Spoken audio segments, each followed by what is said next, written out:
Good day everyone. My name is Michelle Danyo from Bachelor of Science, Tourism Management. I will report Lesson 9, Managing and Caring for the Self. Learning objectives. By the end this module, students will have complete the following objectives. Explain how learning occurs, enumerate various metacognition and studying techniques. Identify the metacognitive techniques that you find most appropriate yourself. Explain the effects of stress to one health. Examine culture, dimension of stress and coping. Design a self-care plan. Course content. We are Homo sapiens are the wise man. Study shows that when you are able to think about how you think, process information, and how you utilize while you are studying, you have a higher chance to improve the learning process. Metacognition, commonly defined as thinking about thinking. Livingstone 1997, Papalenion, Loca 2003. It is a awareness of a scope and limitation of your core knowledge and skills. Mechenbaum, 1985 in America, Institute of Research 2010. Due, due to this awareness, metacognition enables to the person to adapt their existing knowledge and skills to approach a learning stack, seeking for the optimum result of the learning experience. American Institute for Research 2010.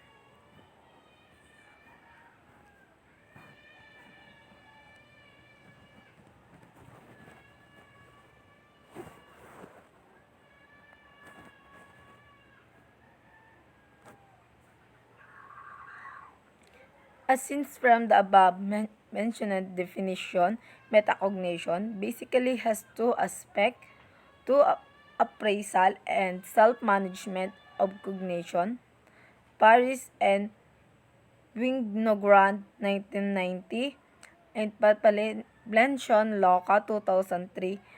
Self-appraisal is your personal reflection on your knowledge and capabilities, while self-management is the mental process you employ using what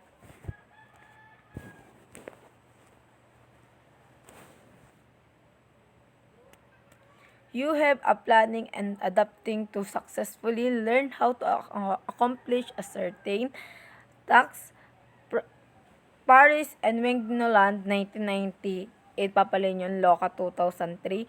Similar concept, usually called element of metacognition or metacognitive knowledge, or what you know what how you think, and metacognition regulation or how to just.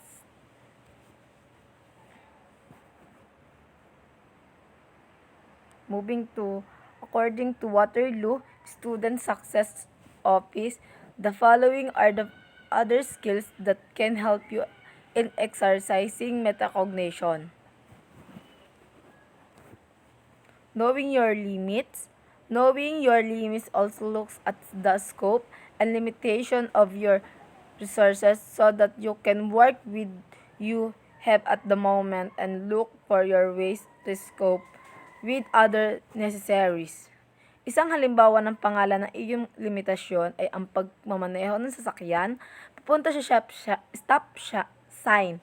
You begin to press the brake of your acceleration, decrease over time, and your notice this happening because you see your speedometer you're going down as you get closer to the stop sign.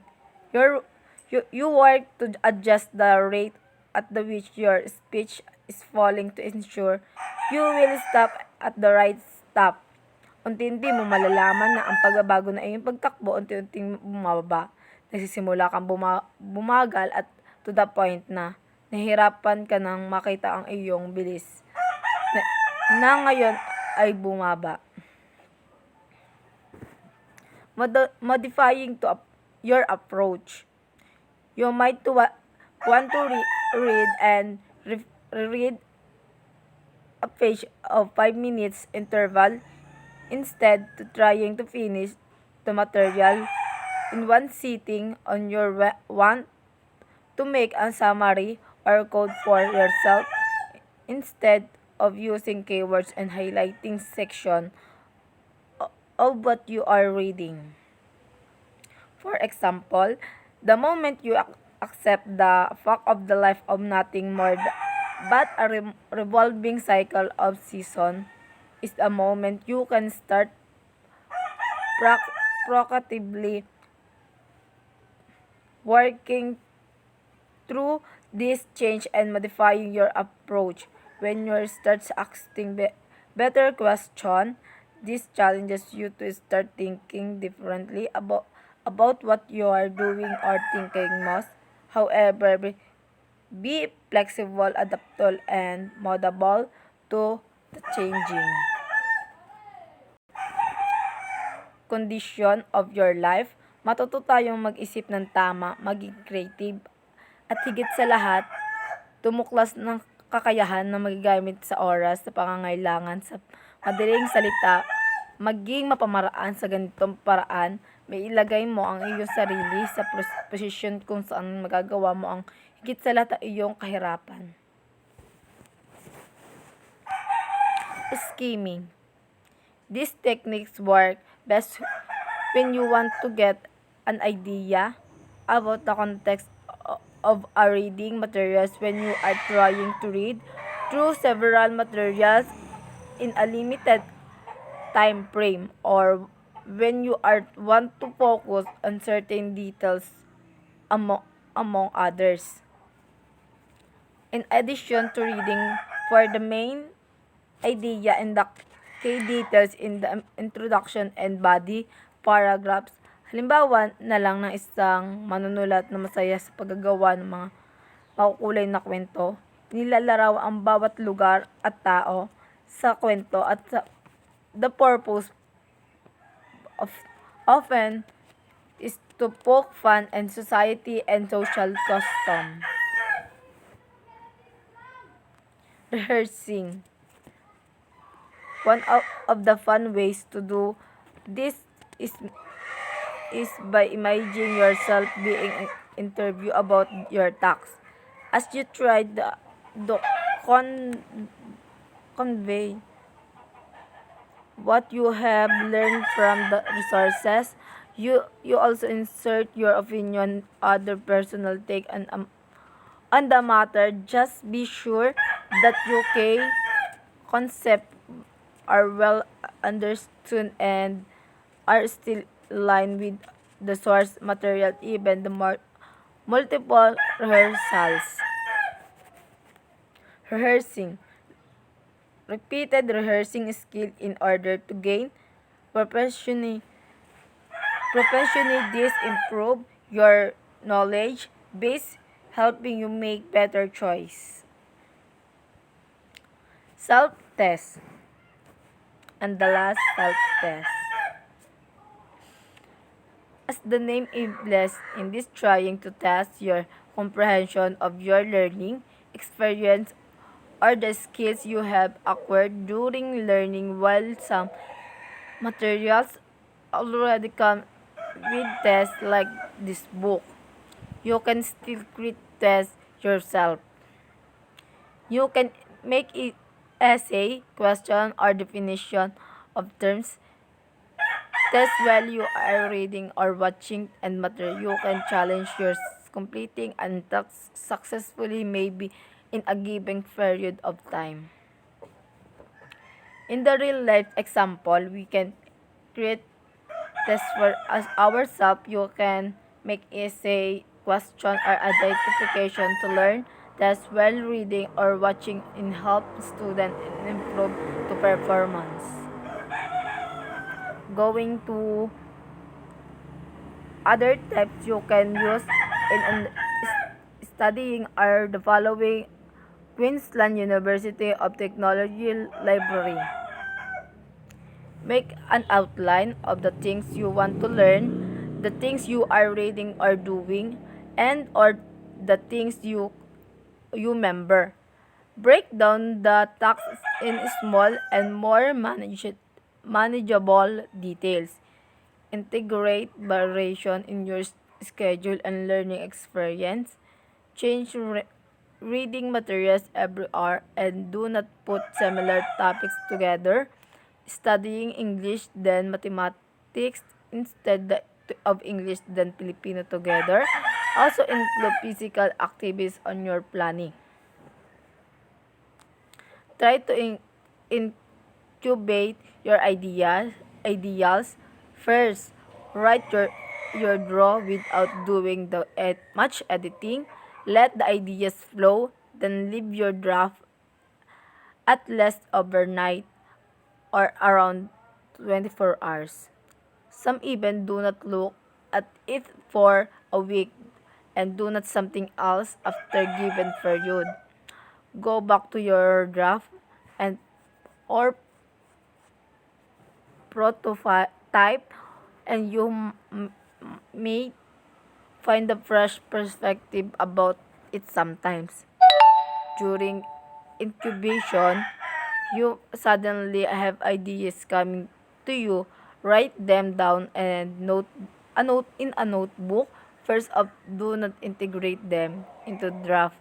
Yet reviewed you to have writing when an incubation period is done.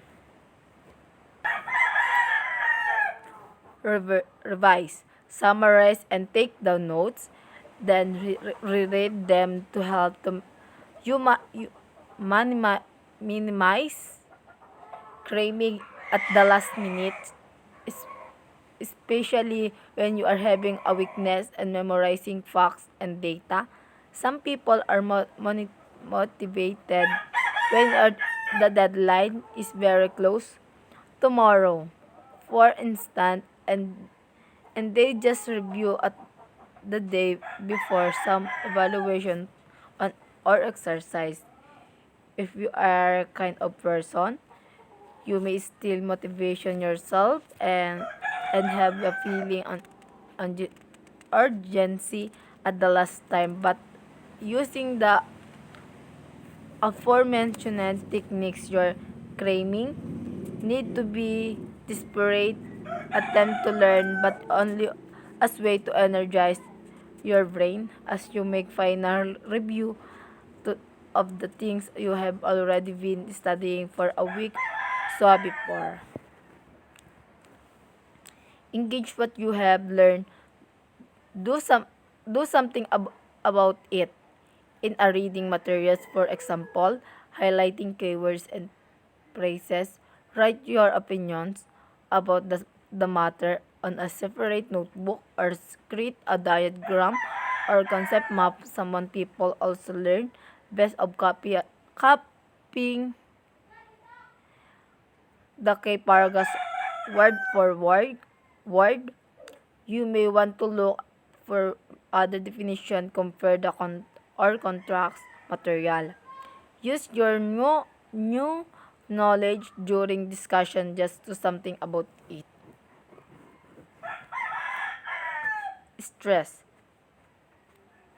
The American Physiological Association 2017 has this statement about stress.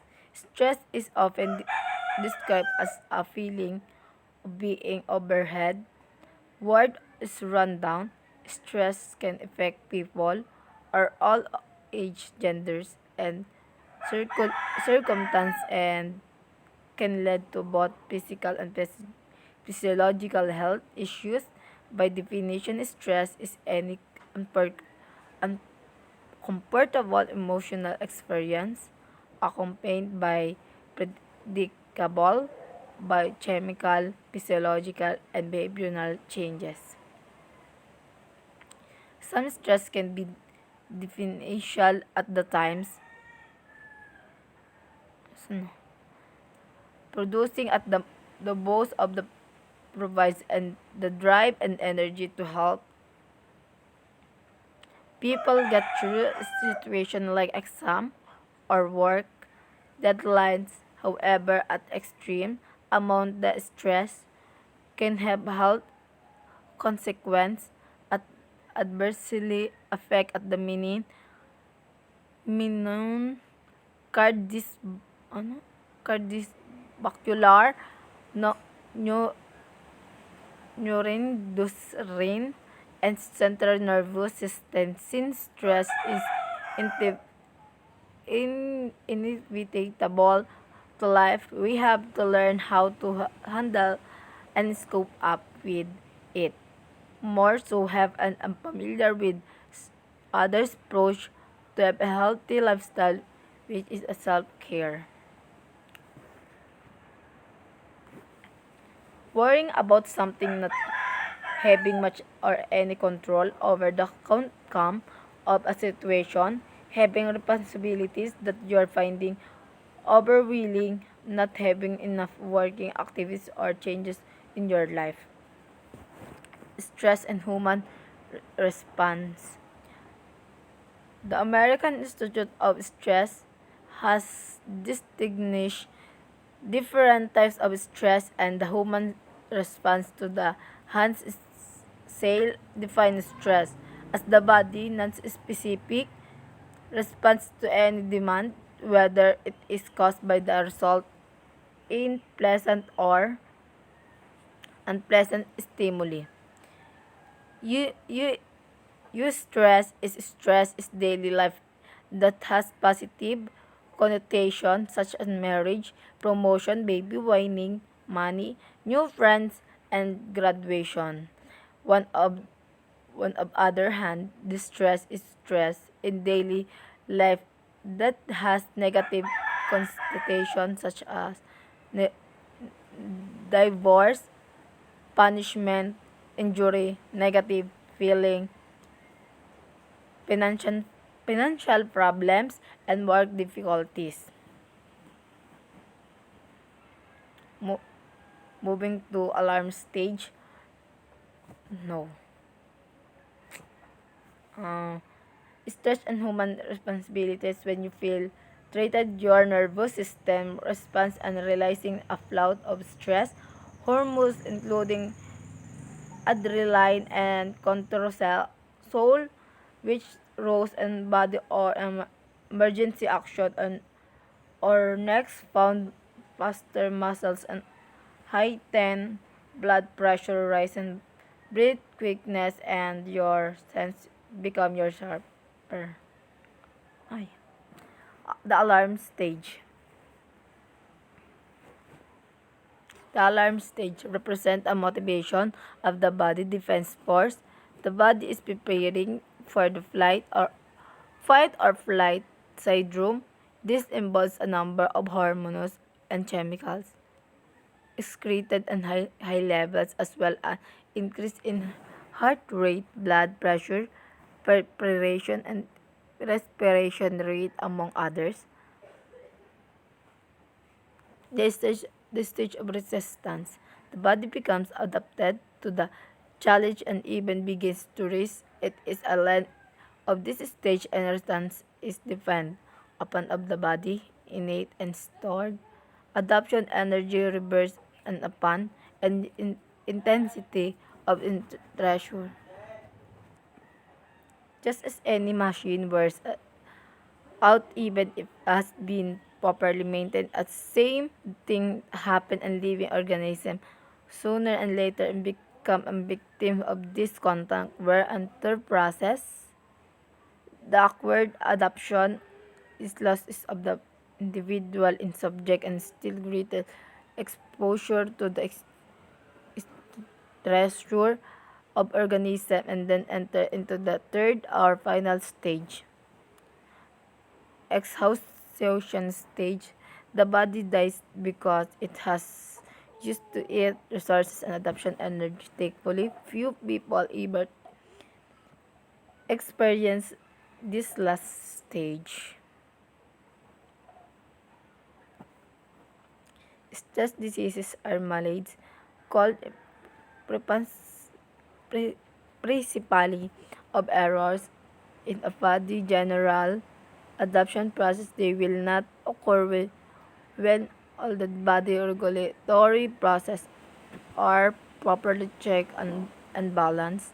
They will not develop. Adoption is facilitated by improved perfection and interpretation.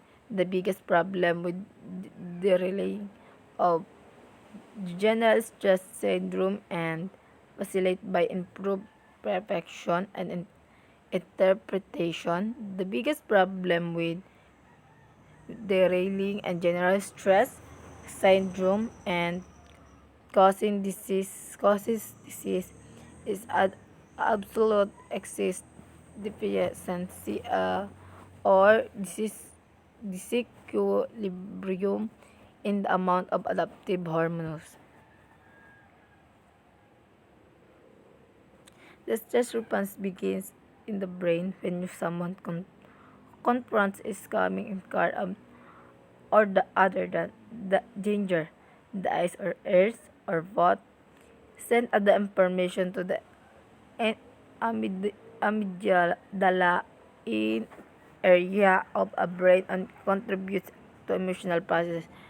The amygdala interprets the image and sounds when it perceives danger.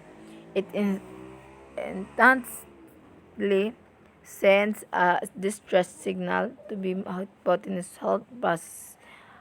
Harvard 2017, when someone experiences an stressful event, the amygdala, uh, an area is a brain and contributes to emotional processing and distress signal to a hypothalamus.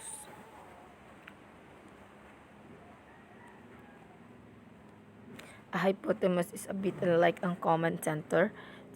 This area of the brain communicates with the rest of the body through an automatic nervous system.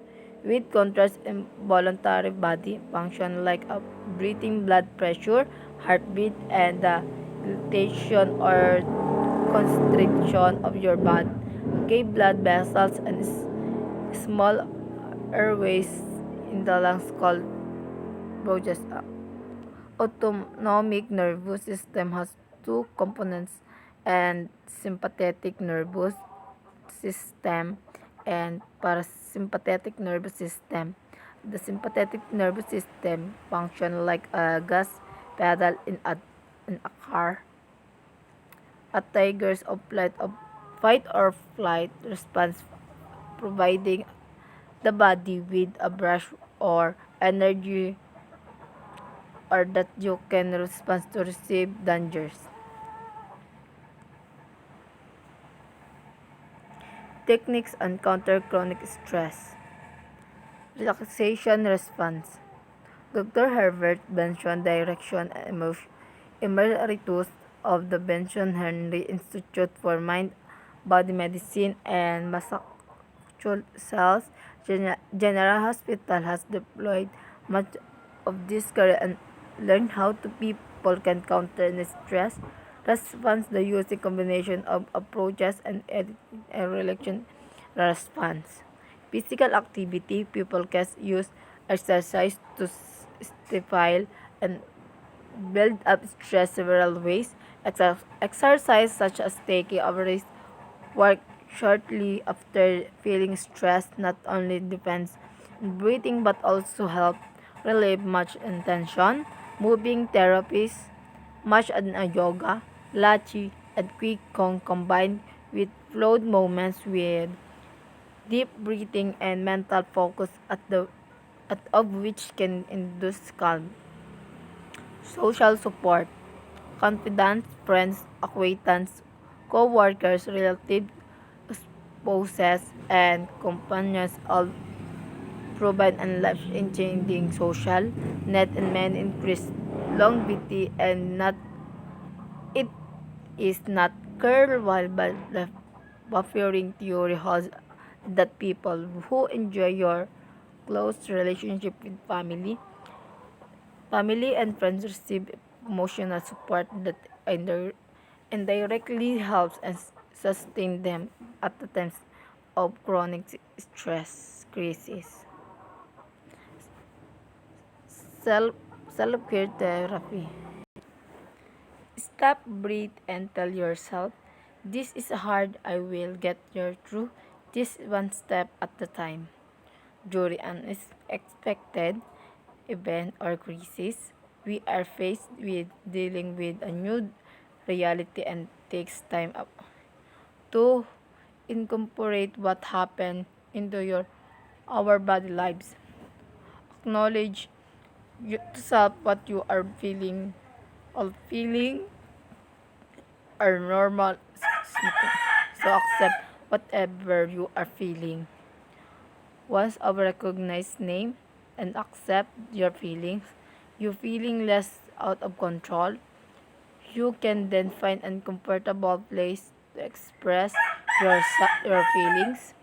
Find someone who listen and is accepting you to do need to advise you need to be heard. Sharing our story is is how we are begin to accept whatever happened and and integrate it into our new reality.